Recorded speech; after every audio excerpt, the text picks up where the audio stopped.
Bueno, saludos. Desde el área de gestión del conocimiento decidimos hacer este video con la finalidad de sintetizar algunas recomendaciones y elementos que consideramos pertinentes para los procesos de búsqueda de la literatura científica.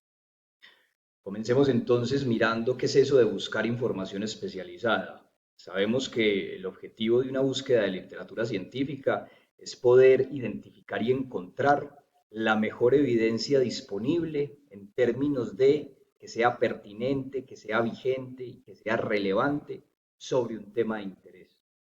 Sabemos que esto es una actividad bastante cotidiana y frecuente en el ejercicio académico, investigativo, de extensión y hasta administrativo que desarrollamos al interior de la universidad y que muchas veces se nos puede volver tediosa, se puede volver extensa, se puede volver poco fructífera porque no sabemos cómo llegar a esa información de buena calidad que deseamos encontrar sobre el tema frente al cual estamos investigando.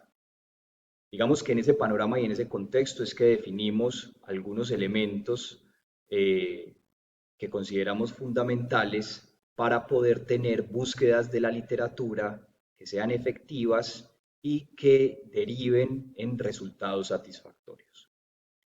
Empecemos entonces mirando ese primer elemento. Hay un componente absolutamente clave para comenzar una buena búsqueda de la literatura científica y es tener muy claro cuál es el tema de interés.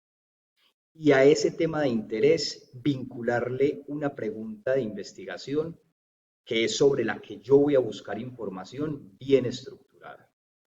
Hay diferentes recomendaciones o llamémoslo metodologías para establecer o desarrollar una pregunta de investigación. Nosotros tomamos la propuesta PICO que contiene 4 elementos. Esos 4 elementos que ustedes los pueden ver acá en la diapositiva son, primero, definir quién es el paciente, población o problema. Segundo, tener muy claro quién es la intervención, que la intervención puede ser una causa, un factor, un tratamiento, etcétera. Tercero, definir si se tiene una intervención frente a la cual yo quiero hacer una comparación, frente a la cual yo quiero cotejar mi intervención principal.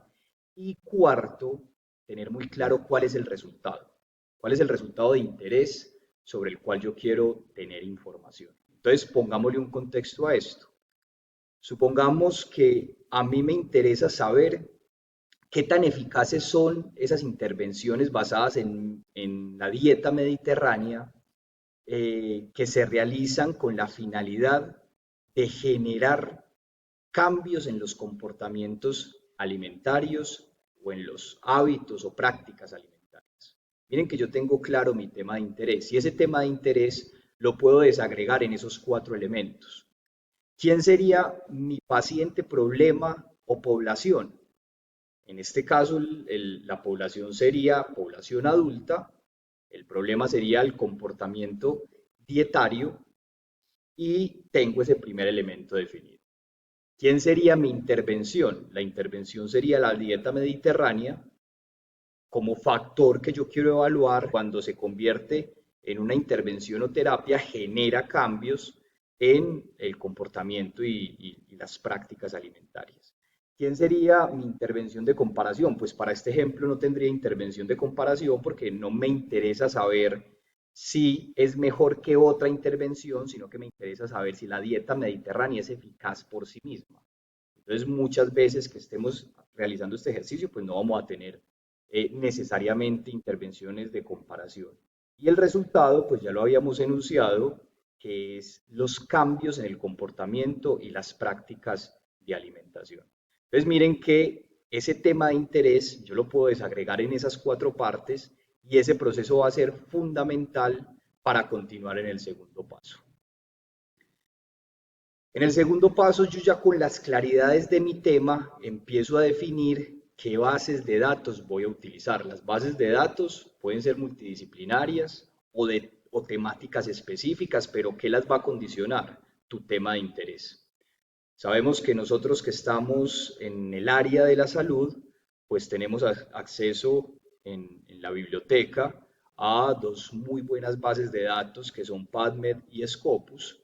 Digamos que acá colocamos estas dos bases de datos como ejemplo. PubMed es una base de datos de literatura biomédica y de ciencias biológicas con bastante reconocimiento, y Scopus es un gran repositorio de datos de investigación, en donde cuando hacemos el ejercicio de búsqueda en Scopus, vamos por lo general a realizar una búsqueda muy efectiva, porque Scopus como repositorio tiene diferentes productos de diversas casas editoriales, de muchas revistas, entonces facilita y permite un ejercicio muchísimo más ágil de las búsquedas. Hay muchas otras bases de datos que podemos utilizar, aquí les colocamos estas dos que consideramos principales como ejemplo.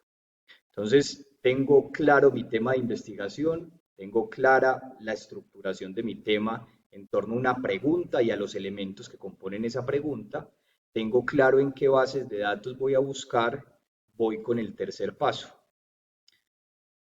Miren que ese primer ejercicio que hicimos de dividir o fragmentar o desagregar la pregunta de investigación en esos cuatro elementos permite que lleguemos para cada uno de esos cuatro elementos a unos términos que los describan. Voy a enunciar el primer término, que sería adulto, porque la población es población adulta.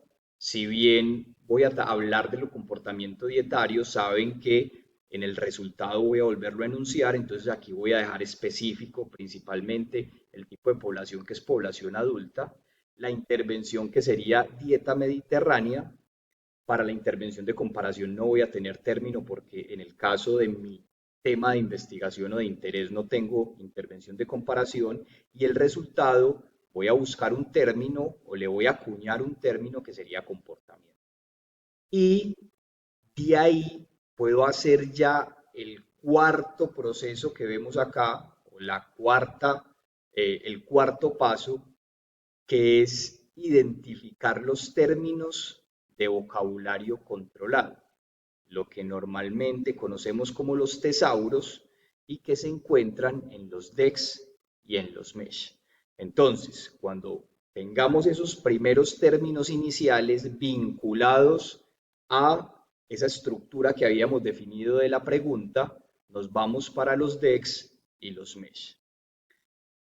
Lo primero que hay que hacer es remitirse a los DEX, y usted, con sus tres términos de búsqueda, para el caso del ejemplo que les colocamos acá en el video, buscar los tres términos de búsqueda en los DEX.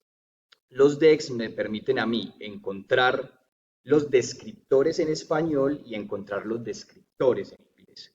Entonces miren que, por ejemplo, acá, para conducta, tenemos el descriptor alternativo en español y tenemos el descriptor en inglés.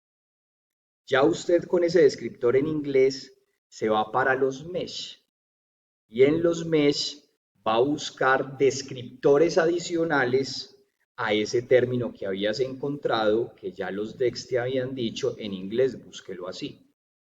Entonces busco en los MESH, y con los MESH termino de encontrar el resto de descriptores o términos de búsqueda con los que voy a construir la ecuación.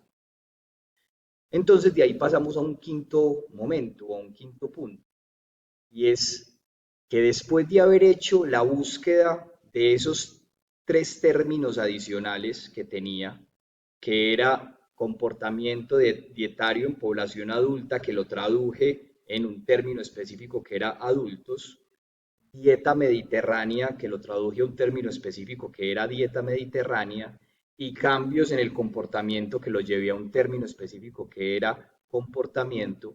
Miren todos los términos de búsqueda que me salieron en los MESH, que están relacionados o que pueden estar relacionados con el tema de interés que yo estoy interesado en buscar. Entonces, esas cuatro opciones, digamos que esos cuatro términos relacionados, esos cuatro sinónimos que tengo, para el primer concepto, esos 2 que tengo para el segundo y este otro montón que tengo para el cuarto, me salieron de los mesh. Listo, recuerden entonces, hago el proceso de búsqueda en los DEX y de los DEX, apenas haya encontrado, tenga claro cómo es el descriptor en inglés, migro hacia los mesh.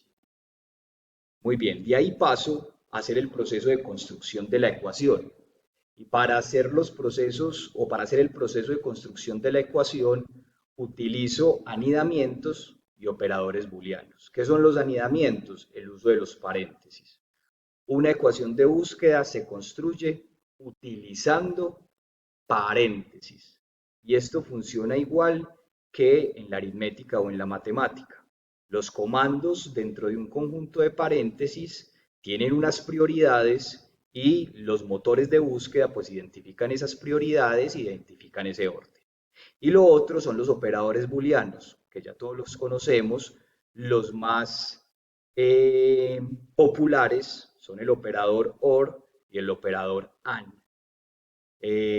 Sabemos que el operador OR se utiliza para indicar términos de búsqueda similares para un mismo concepto, funciona más o menos como colocar sinónimos, y el operador AND se utiliza para combinar diferentes conceptos, y cuando vos utilizás el operador AND para combinar términos, la ecuación o el motor de búsqueda solo te recupera resultados donde todos los términos especificados estén presentes. Entonces miren que el uso tanto de OR como de AND tiene unas especificidades.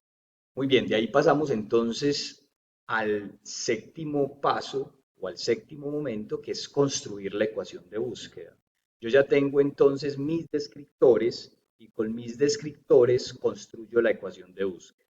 Ustedes pueden ver la ecuación de búsqueda que construimos acá para colocarles en el ejemplo el uso del OR, el uso del AND y el uso de los paréntesis.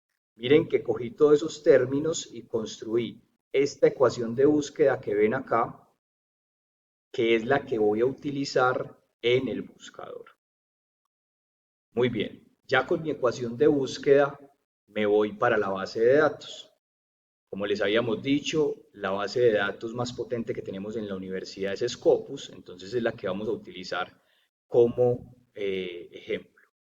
Entramos a Scopus, sabemos que para poder entrar a Scopus tenemos que estar logueados, tenemos que tener el acceso a las bases de datos de la biblioteca, ingresamos a la página de Scopus y la primera visualización que entrega la página es este cuadrito. Este es un cuadrito de búsqueda sencilla, ¿sí? No vamos a ingresar la ecuación que construimos en este cuadro, sino que le vamos a dar clic donde dice búsqueda avanzada de documentos, que sería acá. Ahí en búsqueda avanzada de documentos nos va a llevar a otra visualización. Se abre una nueva ventana y nos da un espacio, un campo para que ingresemos la ecuación de búsqueda. Entonces, después de que usted haya ingresado la ecuación de búsqueda, ya usted puede empezar a pulir y a especificar más esa ecuación de búsqueda. Entonces, en el noveno paso tengo mi ecuación de búsqueda ya ingresada en la base de datos. ¿Qué voy a agregarle? Le voy a agregar etiquetas de campo. En el caso específico de Scopus, las etiquetas de campo ustedes las van a encontrar al lado derecho. Entonces esas etiquetas de campo van a ser muy útiles porque me permiten a mí especificarle al motor de búsqueda, a la base de datos, en dónde encontrar esa combinación de términos que yo hice en mi ecuación. Miren que por ejemplo acá yo le agregué título y abstract a partir de las opciones que tengo aquí al lado derecho, que ustedes lo van a ver cuando ingresen a Scopus, y mucho ojo con algo ahí que es importante, y es, yo me paro con el cursor al inicio, le doy a agregar título y abstract ahí desde el más, y cuando él me lo agrega, tenemos que corregir los paréntesis. Recuerden que es demasiado importante que haya un orden, una secuencialidad lógica en los paréntesis. Entonces miren que ya me quedó mi ecuación y con etiquetas de campo para refinarla aún más. Después de esto, yo ya le puedo dar buscar, me salen los resultados para esa ecuación buscando en el título y en el abstract, pero ese proceso de refinamiento de la ecuación, ese proceso de especificidad de la ecuación lo puedo continuar. Ustedes van a tener la forma al lado izquierdo después de haberle dado buscar. Cuando me salen a mí los resultados, estoy hablando específicamente de Scopus, al lado izquierdo van a tener la posibilidad de modificar el rango del tiempo, poner los últimos 5 años, los últimos 2 años, pueden modificar el tipo de publicación, pueden modificar el idioma, pueden modificar si son publicaciones open access, en fin, pueden seguir refinando la ecuación y obtener resultados muchísimo más específicos. Entonces, después de hacer la búsqueda con esta estructura que les acabamos de explicar, hagan un proceso de lectura detallado, detenido, riguroso de los resultados encontrados y elijan los mejores artículos o el mejor artículo que hayan podido encontrar para obtener la mejor evidencia disponible sobre ese tema de interés.